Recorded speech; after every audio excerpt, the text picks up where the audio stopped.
Hey there, I came here as fast as I can. Oh, you're in a tight spot, I see. You got a huge enemy out there. Well, the only way to deal with a huge enemy is with a huge gun. I got the perfect solution. And luckily, it's pretty easy to use too. I'm talking about the missile launcher. The most pinnacle of basic heavy weapons.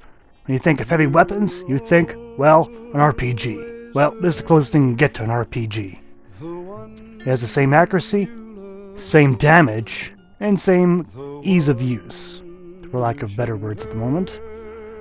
But yes, this is roughly used by many opponents in the Wasteland. A lot of super mutants, some raiders, and even gunners. It is very powerful. There are plenty of missiles to use, well, plentiful enough. But there are a few downsides, and with downsides there are also benefits. I'll go over them both. First off, for the missile launcher, we can see that it has a very high damage base, but off the bat it's also quite heavy. But the good news is its range alone is amazing. 200 right off the start.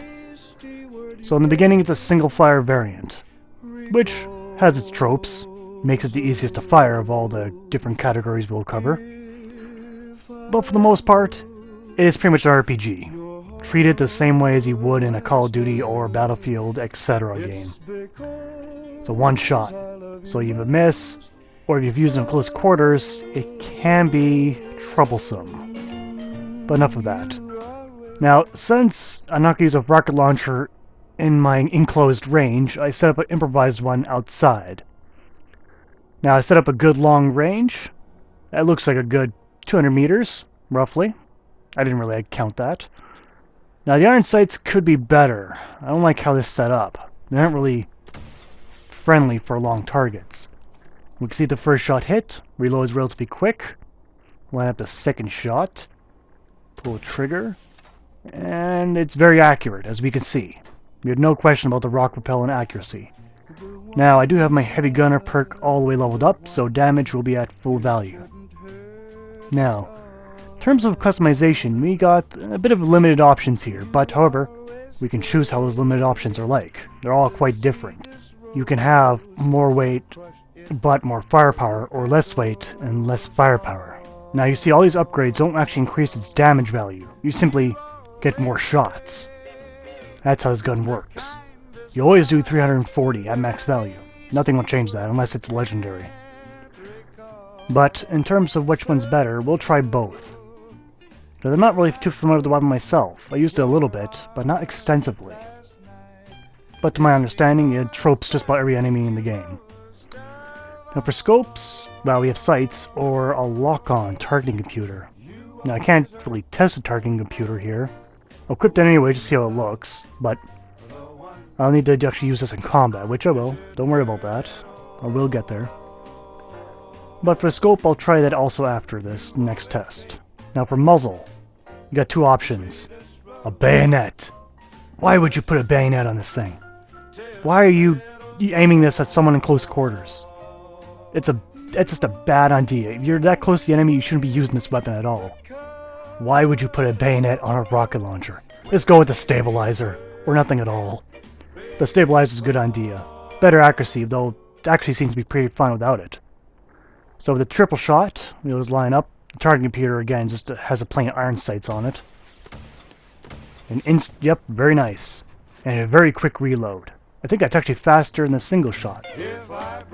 Now we'll go try a quad, which is just more one extra shot over the triple. Funny there's no two-shot option. Kinda would want that, actually. But the weight, though, is immense. I'll just try putting a scope on this, but 48 weight. It makes it one of the heaviest weapons in the game. Okay, scope looks pretty good, but that's the big problem. The smoke hinders my view. This wouldn't be a problem if it's a one single shot. But because I have the option of 4 shots, it's relatively useless. I can't see to make up a follow-up shot. Let's see, and it's still accurate. So this option, we'll go with without the scope. We'll take the targeting computer. So we took our plain missile launcher and upgrade it. Now, don't ask me how I got those extra 2 points of damage. I went through my footage and I didn't notice any change. So when I reloaded my game, You simply had extra 2 damage. Mystery to me. Okay, testing on enemies. I first started with the Raiders. All those poor Raiders, they didn't stand a chance. This utterly brutalizes them. Even if they're wearing power armor, they don't stand a chance. But the targeting period does have a range. Looks like 150 meters out. Maybe 150 to 200. But even with power armor, it takes 2 shots. Other Brotherhood guys might survive too. They might. But those are not the enemies we're going to fight. You can see it cuts right through them easily. And they can offer no resistance to this at all. They stand no chance. It's unfair. Really it is. But best used not from the hip. Always aimed on the sights. Now I went for heavier super mutants. To be honest, it's not much of an upgrade for a rocket launcher. The super mutants still die. I didn't find any overlords in time, but I did find a butcher, which is the next step down. And still down to 1 hit, so an overlord wouldn't stand much of a chance either. But again, don't use it in close quarters. It's a bad idea. Nearly killed myself with that shot. So, with our nice big weapon, let's show that Marler Queen who's boss. But how easy this bitch will go down? Let's see. 1 shot, and 2 shot. Battle's already over. Time some pros and cons. Let's look at pros. We got very high damage, possibly of the highest next to the mini nuke. We got good fire rate when upgraded. We also have quick reload, surprisingly, and we have very good accuracy over long range. On the con side, however, weapon is very heavy, the ammunition is very expensive, and the fact is you only have up to 4 shots, so you can't use it on a tremendously large group without expending a lot of ammo. So is it functional? Yeah, I'd say it is. But this weapon rewards those who are very prepared, maybe over-prepared even. And that is the Missile Launcher Showcase. Good show. Now, you bagged yourself something big there, and it's only going to get bigger. As will your adventure get. Now, in terms of endgame, we're getting there, but there's still more weapons to cover, which I'll get to. Thanks for watching Showcase. See you next time.